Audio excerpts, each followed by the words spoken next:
SSP ಸ್ಕಾಲರ್ಶಿಪ್ಗೆ ಸಂಬಂಧಪಟ್ಟ ಹಾಗೆ ಒಂದು ಅಪ್ಡೇಟ್ ಇರುವಂಥದ್ದು. ಅದೇನಂತ ಈ ವಿಡಿಯೋದಲ್ಲಿ ನಾವು ಡಿಸ್ಕಸ್ ಮಾಡೋಣ. ಅದಕ್ಕೂ ಮುಂಚೆ ಯಾರೆಲ್ಲ ನಮ್ಮ ಯೂಟ್ಯೂಬ್ ಚಾನಲ್ಗೆ ಸಬ್ಸ್ಕ್ರೈಬ್ ಮಾಡ್ಕೊಂಡಿಲ್ವೋ ದಯವಿಟ್ಟು ಸಬ್ಸ್ಕ್ರೈಬ್ ಮಾಡ್ಕೊಳ್ಳಿ.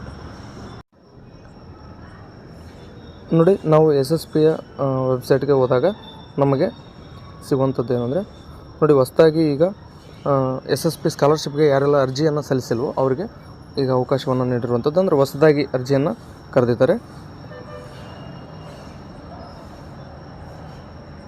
ನೀವಿಲ್ಲಿ ನೋಡ್ಬೋದು, ಹಿಂದುಳಿದ ವರ್ಗಗಳ ಕಲ್ಯಾಣ ಇಲಾಖೆಯಿಂದ PUC, ITI, ಡಿಪ್ಲೊಮಾ ಮತ್ತು ಸಾಮಾನ್ಯ ಪದವಿ ಕೋರ್ಸ್ಗಳಿಗೆ ಮಾತ್ರ ವಿದ್ಯಾರ್ಥಿ ವೇತನ ಅರ್ಜಿಗಳನ್ನು ದಿನಾಂಕ 15/10/2024 ಆಹ್ವಾನಿಸಲಾಗಿರುವಂಥದ್ದು. ಅಂದರೆ ಇದೇ ತಿಂಗಳ 15ನೇ ತಾರೀಕು ಕೊನೆಯ ದಿನವಾಗಿರುತ್ತೆ. ಅಂದರೆ ಅರ್ಜಿಯನ್ನು ಸಲ್ಲಿಸೋದಕ್ಕೆ ಅಷ್ಟರೊಳಗಡೆ ನೀವು ಅರ್ಜಿಯನ್ನು ಸಲ್ಲಿಸಬೇಕಾಗುತ್ತೆ. ಯಾರ್ಯಾರು ಆಗ್ಬೋದು ಅಂದರೆ PUC ವಿದ್ಯಾರ್ಥಿಗಳು, ITI ವಿದ್ಯಾರ್ಥಿಗಳು, ಡಿಪ್ಲೊಮಾ ಮತ್ತು ಡಿಗ್ರಿಯನ್ನು ಓದುತ್ತಿರುವಂಥ ಅಭ್ಯರ್ಥಿಗಳಿಗೆ ಈಗ ಸ್ಕಾಲರ್ಶಿಪ್ಗೆ ಅರ್ಜಿಯನ್ನು ಆಹ್ವಾನಿಸಿರುವಂಥದ್ದು. ಹಾಗಾದರೆ ಸ್ನಾತಕೋತ್ತರ ಪದವಿಗೆ ಬಿಟ್ಟಿಲ್ವ ಅಂದರೆ ಅವರು ಮುಂದೆ ಹೇಳಿದ್ದಾರೆ. ನೋಡಿ, ಇಲಾಖೆಯಿಂದ ಸ್ನಾತಕೋತ್ತರ ಪದವಿ ಮತ್ತು ವೃತ್ತಿಪರ ಕೋರ್ಸ್ಗಳಿಗೆ ಶೀಘ್ರದಲ್ಲಿ ಅರ್ಜಿಯನ್ನು ಆಹ್ವಾನಿಸಲಾಗುತ್ತದೆ. ಅಂದರೆ ಸ್ನಾತಕೋತ್ತರ ಮತ್ತು ವೃತ್ತಿಪರ ಕೋರ್ಸ್ಗಳಿಗೆ ಈಗ ಅರ್ಜಿಯನ್ನು ಆಹ್ವಾನಿಸಿಲ್ಲ, ಸದ್ಯದಲ್ಲೇ ಅಂದರೆ ಅತಿ ಶೀಘ್ರದಲ್ಲಿ ಅದಕ್ಕೂ ಕೂಡ ಅರ್ಜಿಯನ್ನು ಆಹ್ವಾನಿಸ್ತೀವಿ ಅಂತೇಳಿ ಇಲಾಖೆದವರೇ ಹೇಳಿರುವಂಥದ್ದು. ಹಾಗಾಗಿ ಸ್ನಾತಕೋತ್ತರ ಪದವಿ ಮತ್ತು ವೃತ್ತಿಪರ ಕೋರ್ಸ್ಗಳನ್ನು ಹೊರತುಪಡಿಸಿ ಉಳಿದ ಎಲ್ಲರೂ ಕೂಡ ಅಂದರೆ ಮೆಟ್ರಿಕ್ ನಂತರದ ವಿದ್ಯಾರ್ಥಿ ವೇತನಕ್ಕೆ ಅರ್ಜಿಯನ್ನು ಸಲ್ಲಿಸಬಹುದಾಗಿರುತ್ತೆ.